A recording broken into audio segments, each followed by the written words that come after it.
ஈசாக்கை கொண்டு போய் மோரியா மலையில அவன் கையும் காலையும் கட்டி பலிபீடத்திலே வைத்து கத்தி எடுத்து ஈசாக்கை வெட்டும்படியாக அவனுடைய கையை ஓங்கின பொழுது வானத்திலிருந்து ஒரு சத்தம் உண்டாகி, ஆபிரகாமே ஆபிரகாமே, ஓ உன் கையை நிறுத்து, உன் கத்தியை பிள்ளையின் மேல் போடாதே, நிறுத்து என்று ஒரு சத்தம் கேட்கிறது.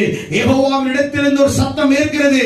அப்போ ஆபிரகாமை பார்த்து ஆண்டவர் சொன்னார், நீ என்னை எவ்வளவு நேசிக்கிறாய், என் மேல் எவ்வளவு அன்பு வைத்திருக்கிறாய் என்பதை நான் அறிந்து கொண்டேன். இதோ நான் சொன்னபடியே ஈசாக்கின் இடத்திலிருந்து சந்ததி வழங்கும் என்று சொன்ன இல்லையா? ஒரே ஏகபுத்திரன் என்று என்னை பார்க்காம பலிபீடத்திலே பலி செலுத்த நீ எனக்காக தன் மகனை நீண்ட நாள் 25 வருடங்கள் தவம் இருந்து காத்திருந்து பொறுமையோடு நான் கொடுத்த என்னுடைய மகனை, இந்த ஈசாக்கை பலி செலுத்துவதற்கு உன்னுடைய இருதயம் ஆயத்தமானது, உன் உள்ளம்